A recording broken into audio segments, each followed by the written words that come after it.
All right. Well, welcome to those of you who have joined. We're going to give it maybe one more minute. And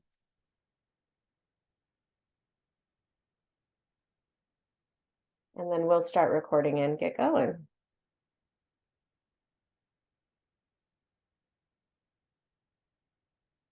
Okay.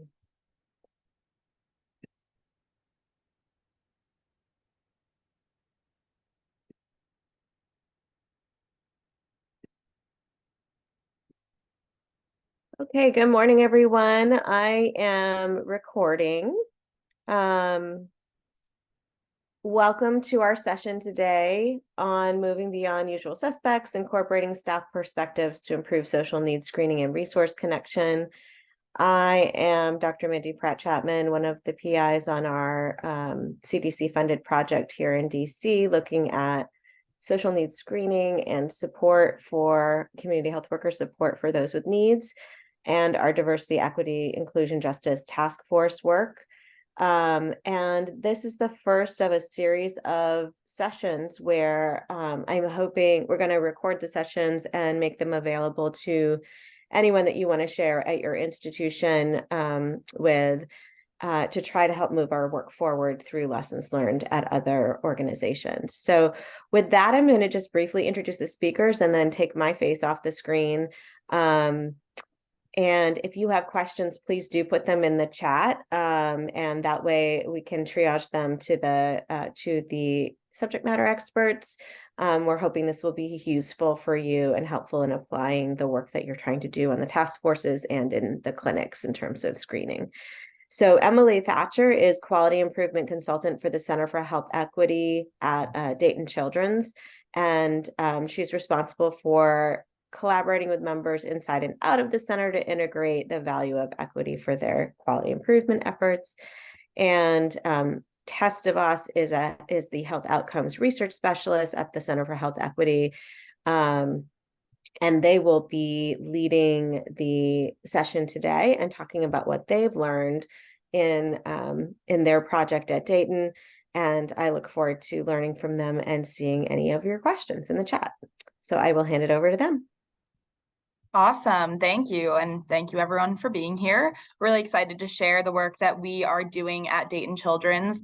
So I first wanted to just call out our title, Moving Beyond the Usual Suspects. That was really intentional. This study that we're going to share with you all today was a project that Emily and I co-led, where we interviewed medical social work staff at our hospital around social needs screening in order to allow their feedback to then guide some of the rollout efforts of this initiative. Social workers are not always asked for their thoughts and feedback. And so I am a social worker by trade. And so this was a really exciting opportunity for me to get to kind of advocate and elevate the voice of social workers. And for Emily, she is actually the person responsible for rolling out social needs screening to our ambulatory clinics. So this was a really cool trust building opportunity for her.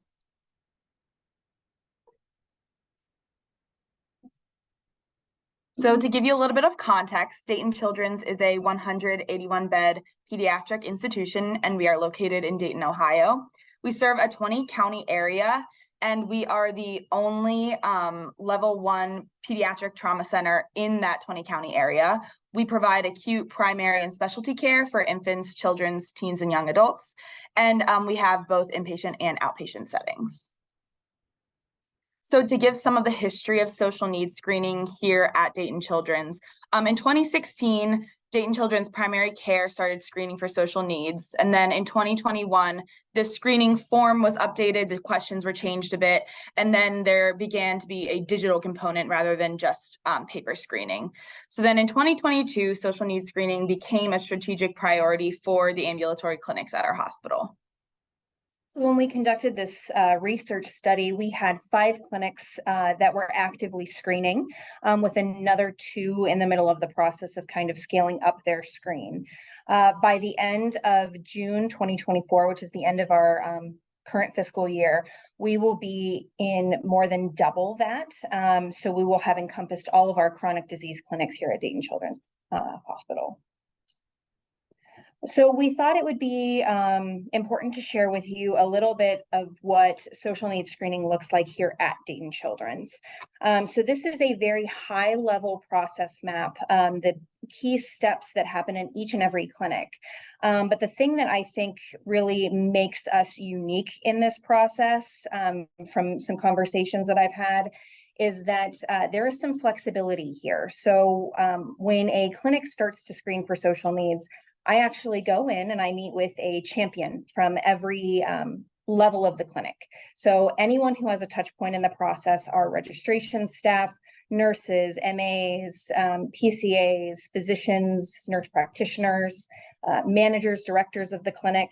Everyone sends at least one representative to team meetings that we have to discuss, what is this going to look like in their clinic? We understand that, we have clinics of different sizes that see different patient populations, and we really want to make sure that we are tailoring this process to not only the patient population that they are seeing, but also the staff that is working in that clinic. If they're a smaller clinic, their staff resources might be a little bit tighter. And so they might need a little bit more wiggle room. People might wear multiple hats. So overall, the way that our screening works in each and every clinic is that our patients are given and their families are given a digital screener or the screening on paper. So if it's digital, it just comes on an iPad that we provide to the families at registration. We do start everyone out on paper. We know that technology is not always the most reliable. So I always like to have a downtime process just in case. Then the screening results flow into the EHR. If it is put in via that iPad, it automatically flows over. It's very quick, within a few seconds. If it's a paper screening form, it's just manually entered by a staff member that's identified. And then if the patient has a need, a notification is actually sent to the Epic in basket of the staff member that's been identified for that clinic to provide those resources. So it can be a social worker, a care coordinator, a community health worker, whoever is involved in that patient's case. And then resources are actually given immediately to the family before they leave clinic whenever possible. We know that once families leave our clinic, it's a lot harder to get them on the phone and to get them what they need. And it also helps us to address those emergent needs before they ever leave. It also helps with some of that trust building. It makes it a little bit warmer in that handoff. And then follow-up is kind of provided as needed. So we allow families to say, this is all I needed. Thank you for giving me those resources. I feel comfortable navigating those on my own. Some would like a little bit more navigation. Can you help me with these things? And so what that follow-up looks like differs just a little bit depending on each patient. And we allow for the patients to kind of help drive that. If there aren't any social needs at that encounter, then they're just screened at re-screened at their next eligible visit. So just to give you a quick look at some of the questions that we ask social needs questions really ranging in these 4 domains around finances, housing, transportation, and food. And then our questions span over the past 12 months. So that's a pretty broad period of time. And I kind of call these our introduction questions. So there are a lot of needs that our patients might have, and they might be a little bit more specific than what this questionnaire would ask. But this allows us to get our foot in the door to have those conversations and to make sure that we're having that conversation in a warm way while also tailoring that to the patient. The colors that you see actually mimic what happens in Epic. So we have a wheel that shows up in Epic and lights up different colors depending on the need that the family or patient has. And so anything that is considered a yellow or a red need is our medium and high risk, and that's where they get that additional intervention. We do also have our screening form translated into other popular languages at our institution. So we started with our top 3 most utilized languages that we know the majority of our patient population speaks. And then as I go into each clinic, I talk to them about, the patient population that they serve. Are there languages that we do not have that we need? And so that's how we have slowly grown that to make sure that we have written materials to provide to all of our patients, no matter what language they speak. So now we'll share a bit about why we decided to do this study. So really, the thought behind it was, as Emily has been rolling out social needs screening and continued to do so, we really wanted to make sure that this was being rolled out in an equitable way and in a way that was going to be efficient and effective. And so we recognize that medical social workers were going to be most likely the individuals addressing the identified needs on the screeners. And so our goal was to understand the impact of social needs screening on equitable care. But really, our foundation was this belief that in order to have equitable care for our patients, we really need to have equitable systems for our staff to operate within. So this was a research study, and so we did get IRB approval, and we had no conflicts of interest. So once we got all of that done, we sent an invitation to the medical social workers via their email listserv. And this was done, I will say, after doing a check-in with their manager, just to make sure that we weren't like going around anyone, but that everyone was really aware of what was going on. We sent this email and invited any medical social workers at the hospital to participate, not just those involved in social needs screening, not just the ambulatory clinics. It could be inpatient, outpatient, any shift at any of our locations, really just any medical social workers. We wanted as much understanding of what their roles look like as possible. And so we got 39% of the medical social workers interviewed, which was really exciting. And we offered this in individual or group interviews for comfort and availability. And then also these interviews, as I mentioned, took place at multiple of our locations. So we asked questions in these main categories. We really wanted to understand the background of our social workers, individually, like as social workers and their context for being social workers, but also just at Dayton Children's. Their current processes in the clinics, not just regarding social needs screening, but like in general, what does a day in your clinic look like? We wanted to understand additionally, specifically, their current process for screening. Are you doing this formal social needs screening, or are you currently being referred to families for social needs? We also wanted to understand collaboration. How are they collaborating as social workers amongst each other, as well as within their clinics? How are they collaborating with physicians and registration and MAs and all of these other people?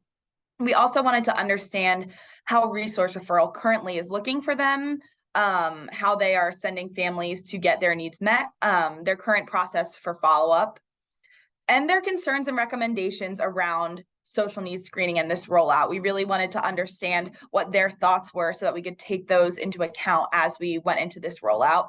And then we always love a magic wand question that is a favorite of our team. And that is, if you had a magic wand, how would you use it to make this process perfect? So now we're going to share a bit about our findings from this research study. The format that we're going to follow is just the finding, a quote to support that finding, and then Emily will share some recommendations. So first, we asked about current processes, and what we found was that our social workers have a lot of the same general assessments that they're doing with families who come into their clinic and who they're meeting with, but this process will vary depending on the clinic. So they might have some certain questions that are directed towards their patient population, and also their timing might be a little bit different depending on the acuity of the need of the family as they come in for their medical needs. And so a quote around this: social workers, depending on the area they're in, our assessment varies a little bit. And so while our study was around social work specifically, we tried to make recommendations that we have used from feedback from this study, from these findings, to be able to tailor this that applies to even outside of social work. So one of the recommendations for this finding is exactly kind of what we are doing now, finding that the process is best when it is co-designed with those end users, and staying flexible, accounting for those things that might be different from clinic to clinic, but bringing in those clinic champions as well as patient families, and asking them, how is this going for you? What feedback do you have? How would this look best in your clinic? These big things have to happen, but the way that they happen might change just a little bit. Who carries it out? And what should we do in this space? And then another finding was that social workers are often asked to help with tasks that are not necessarily within their scope. And this is actually something that when we were looking in the literature around medical social work and social needs screening, we found that there's a lot of literature out there that talks about this kind of issue that a lot of hospitals face as hospitals have changed their model and their role for medical social work over the years. Social work has kind of become this gray area, and it often is seen as a catch-all for everything that is not medically related, which is not necessarily always what a medical social worker's role is in their clinic. And so a quote around this, and this was regarding the idea that social workers can fix all these non-medical problems. We'll have staff that are really invested and really excited about our social worker, but then they think you've solved the world's problems, and when you don't, they get very snippy. So in this entire process, it's very important that the scope of involvement for all staff is made clear. That way, not only do the staff members know their specific role in this process, and they've had input into that, but also everyone else knows kind of what the load is on those specific members of this process. So everyone is clear and transparent about what they all do and what everyone else around them does to make sure that we are thoughtful of, the recommendations and sending patients to the right places, if that makes sense.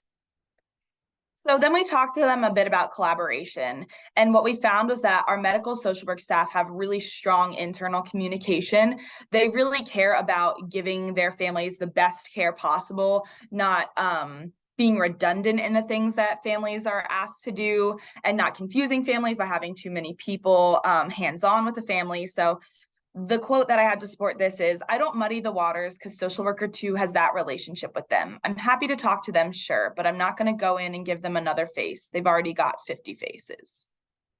Another finding we had was that care coordinators and community health workers are being integrated into the hospital system, and this is super exciting, and our social workers really feel like this is an opportunity for families to have some more long-term hands-on care. So are really eager to see the ways that they can all collaborate on this kind of work. And so, quote around this, "So when our accountable care organization started last year, I was able to get her connected with them, and now I rarely talk to her."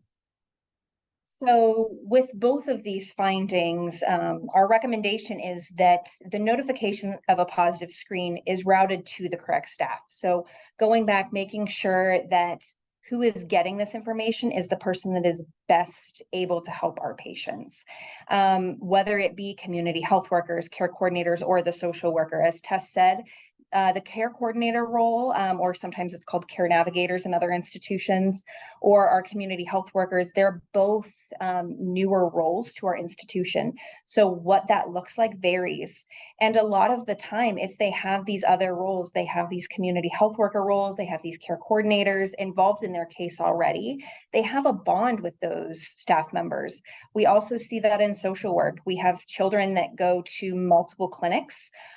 For example, if a patient is seen in endocrinology and also neurology, but they've been with endocrinology longer and they have more frequent check-ins for regulatory requirements in our endocrinology clinic, they might have a better relationship with that social worker. So what our process does is it automatically reroutes if a certain staff member in one of these roles is assigned to that patient's case or kind of on their care team. The notification of their positive screening automatically reroutes to the in-basket of that staff member. If it is someone like social work, and they don't have someone necessarily on the case, but that social worker is looking through the chart for the clinic that the patient screened positive in, and they see, oh, hey, they're normally seen in this clinic, and this is the social worker that typically works with them. They actually reach out to that social worker and say, hey, this patient screened positive for social needs. This might be something that you're aware of or something that you're not. They have a good relationship with you. Would you like to be the one to follow up with them on this? Then we talked to them about resources and follow-up. and our findings around resources was that our social workers often have their own validated list of resources. So these are resources that they have vetted, that they are confident and comfortable giving to families and referring families to, because they know that if a family reaches out to this organization for these services, they will receive those. And so a quote around that: I have my own list and then use the mental health programs list. I might make the referral or call ahead just to make sure it's something they would offer. So anytime you are giving out resources, we highly recommend that you utilize that frontline staff to design exactly what that resource directory looks like. They are the ones who are giving these resources out. They typically know which ones work and which ones don't, especially for the patient population that they're serving. They will know whether this resource is one that they get very quick help versus the other where maybe it takes 2 or 3 weeks of constant phone calls to the organization to actually get a phone call back, just because we know some of our community-based organizations are overwhelmed.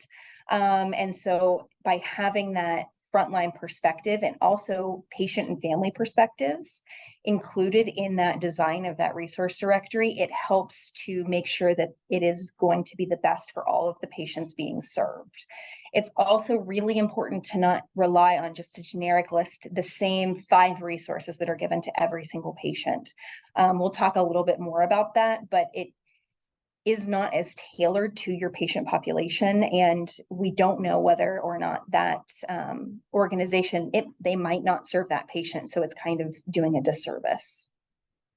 And then when we spoke about follow-up, we found that follow-up differs from case to case. And so our social workers are often following up based on the acuity of the need, whether or not a family specifically asks them to keep checking in or reaches back out. So it's really based on the individual family's needs.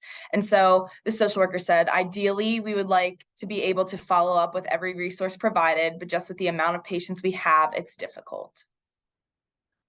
And so anytime that you're doing this work, continue to monitor and gather feedback on that follow-up and tracking. What does this look like? And make sure it evolves. Whatever you pick in the beginning might not be the way that it is in the end.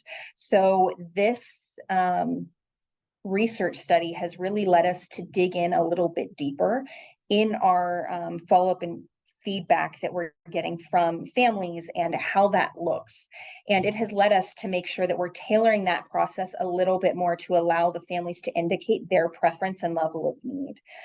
Before we were asking everyone, would you, or I should say, we weren't asking, we were just calling and reaching out and offering these services. But we were getting some pushback from families on that. And, there was some difficulty there. The social worker said, not everybody wants the follow-up, and it's also very time consuming for us. So we have, since made some changes to allow families to indicate their preference of contact and kind of the level of need. If it's emergent and they need something today versus would they like maybe a phone call follow-up.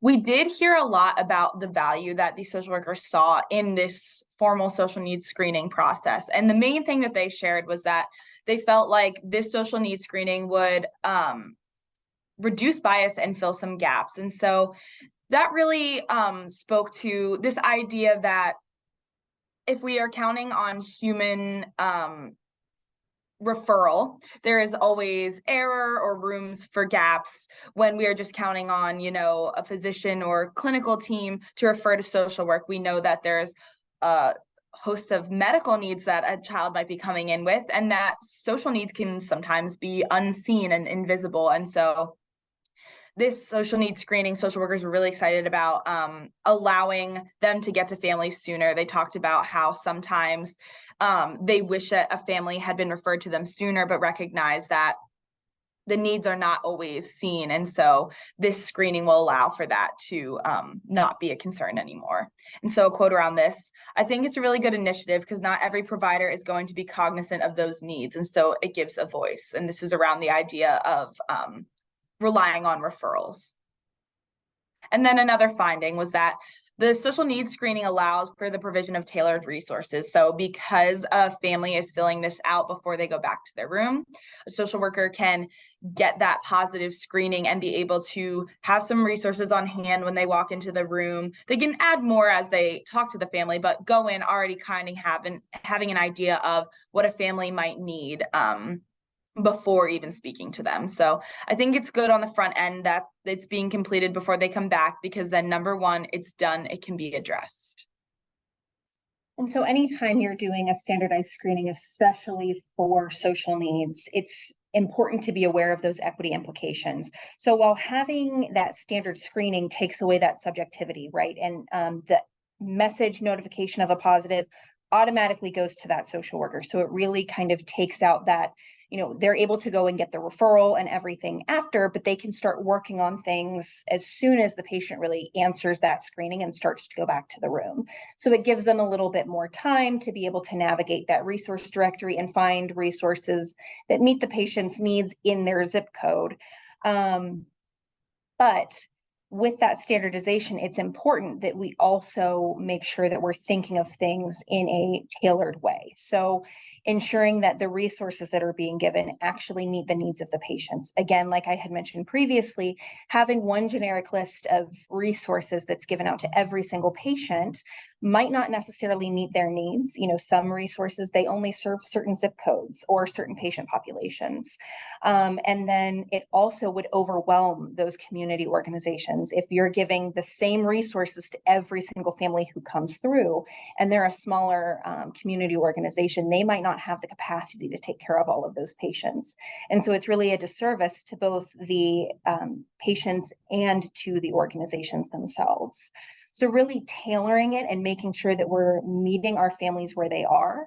As Tess said, usually our social work team or our care coordinators, whoever's going into the room and following up with them, they come in with an initial list of resources based off of those high-level questions. And then they dig in a little bit further and provide them additional resources for any other needs that they may have that are not included on that screen after having that warm, open conversation. Then they did share some concerns around the logistics of this screening.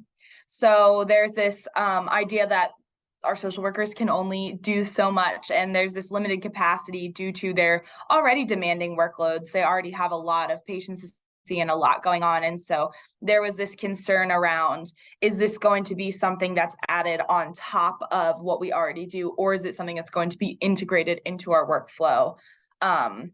So that was something they presented as a potential area that might cause some problems. And so our providers are in the situation where they're needing to add more patients. And so the thought for me of adding additional responsibilities is quite frankly overwhelming. And we know that there's always new kids coming through the doors, and that we're going to see them and that we're going to treat them. So this idea of there's kind of this never ending amount of work for our social workers. And so how can we not butt up against that, but really go along with it? And so making sure that when you're designing this process in your institutions, really accounting for those capacity limitations. That's where having these champions, these people in the process from every single touch point, they all know what their limitations are or what barriers they may have, and they can help design a process that helps to navigate and consider those. Because we have done this, we have had a lot of buy-in, and it's not just with social work. We have also in our practice seen this even with our registration staff, that we opened a new specialty care building for some of our outpatient services, and the flow of the building changed. And so making sure that we're thinking of this and constantly going back and reassessing, continuing to have check-ins with the clinic as you make changes and intermittently after, to see if there's anything new that has changed they might need a little bit of help navigating to ensure that this still fits in well with their workload. If they are kind of over their capacity and they aren't able to, help in the way that they would like, it can be really draining on our staff. And then another concern they had was around fear of redundancy. And this is fear of redundancy between similar screenings. So being worried that a family might come in and get 4 screenings and 3 of them are asking similar questions to these, and that could be exhausting and frustrating when you already have all this paperwork to fill out. And then also fear of redundancy between multiple clinic visits. So say a family has, 4 appointments in a week for their kiddo, and the kid is eligible to be screened in 3 of those clinics. They might be getting that same social needs screening several times, and that could be frustrating, exhausting, and they just don't want their families to have to have that duplication. And so here's a quote: "Sometimes there's duplication, and that's not the most trauma-informed way if we are continuously duplicating services." And again, having those frontline staff and those people from each of the roles for each clinic at the table, that allows us to collaborate and address how that duplication, can be avoided. Also important to have in this conversation is the IT team. So our clinical informatics team often is very involved in this process with us, and they can think of things, to fix this a lot faster. It's a simple fix for them. Are there ways for us to make it that when a family member answers a question around housing with a social worker, that it flows into the same, area that is seen by our community health workers and our care coordinators? So that way everyone across the board knows, oh, hey, they were just asked that question. Maybe what I ask is something a little bit different. I ask it in a different way. I kind of dig into that differently, or because they just answered that, yesterday, and I know what their answer is, maybe I can just skip past that and move on. And then our last area that we had findings was around technology. And so our social workers shared that there's a lot of value in technology, but it needs to be streamlined. And so this is in terms of a couple of things. The EHR interface. So is it easy for a social worker to find that triggered positive screening in the EHR? Are they kind of digging around to find it? This was a concern because if it's hard to find, there was a concern that they might miss positive screenings. And then there was also some concern around the referral pathway being streamlined. So social workers want to make sure that they are meeting the needs of every family that needs them. And so they wanted to make sure that the referral pathway would be really clear and really streamlined so that there weren't phone calls that they were missing, or in basket messages that they were missing, because there's so many different ways of them being reached. And so a quote around this: you would think the social needs screening, that social worker would be able to see it in their view of the EHR. That's probably my biggest issue. That would be nice to see. And so again, really making sure that you are hearing those barriers and those facilitators from those clinic champions. We are very transparent. I go in and I say, I want to know the good, the bad, and the ugly. So what is really not working? What is a strong barrier to you having success in this? And how do we fix that? And oftentimes it can relate to that technology. And so having your IT department or a contact, I have a specific person from our IT group that works with this on me, or works with me on this, I should say. And they help me to find these solutions. And oftentimes it's very easy. It's things that I think would be very complicated, and they say, oh no, that's a quick fix. I can have that updated for you by tomorrow. And so by integrating people outside of that team that you would typically think of as well, they can help you troubleshoot to make sure that everything is efficient for our staff and for the patients and families using the technology. And so now we just wanted to share some of the implications of including our social workers' voice in this. And I just have to say that our social workers are so amazing. There was just the whole time so much focus and intention around the care being provided to our families and just making sure that our families' needs are met. And so by talking to our social workers, we're able to better inform the process and able to facilitate greater efficiency going with their workflow. As we discussed, we're able to reduce frustration and burnout because we're not just coming in and saying, all right, here's your process, go ahead and do it. But we're actually saying, what does your current process look like and how can we fit into that? And just making them know that they are heard, that their opinions are valid, and that we do want to work with those and make it the easiest and most straightforward process possible. And all of those things, our hope is that it will lead to equity for our staff. And we, or at least I should say, I have had a lot of really positive feedback. So as Tess mentioned in the beginning, my goal in this research was actually to make sure that I'm building that trust with those who are responding most frequently to these positive social needs screenings. I am a nurse by trade. I worked at bedside, and I understand, if you put something else on my plate when I already have so many other tasks, it can be overwhelming. And oftentimes you don't have a lot of buy-in. And this process, doing these interviews, really having that open line of communication has created that buy-in. I have had numerous social workers, thank me, because findings that came out of this, as well as, the information that they brought to attention in these interviews that we might not have known before, allowing them to have a voice, has actually made us reevaluate and made some changes. And so, they have thanked us for coming in and saying, I appreciate that when we tell you something, something actually happens with that. It's not just that you're collecting information from us and then nothing ever happens with it. We feel comfortable coming to you with things, and we know that, we're not going to be judged, and that you will be thoughtful of those things. And it's also really helped when I'm going into clinics to know what their fears are, and to know, what barriers they might see before I ever go in. And that has really, again, helped to better inform that process and facilitate that efficiency. But we've also been able to share these findings. Like we had said, I am actually over the ambulatory rollout, and how this looks inpatient is going to look a little bit different. And they're actually designing that right now. But these findings have been shared with the team that is doing that, because it is so important to have the voices of those people who are not usually asked, those unusual suspects, really letting them have a voice in the process, hopefully will reduce that burnout, and has caused a lot of buy-in from our staff, which has been great. Yeah. So that is our presentation. Here's our contact information. And if anyone has any questions, we're happy to discuss further.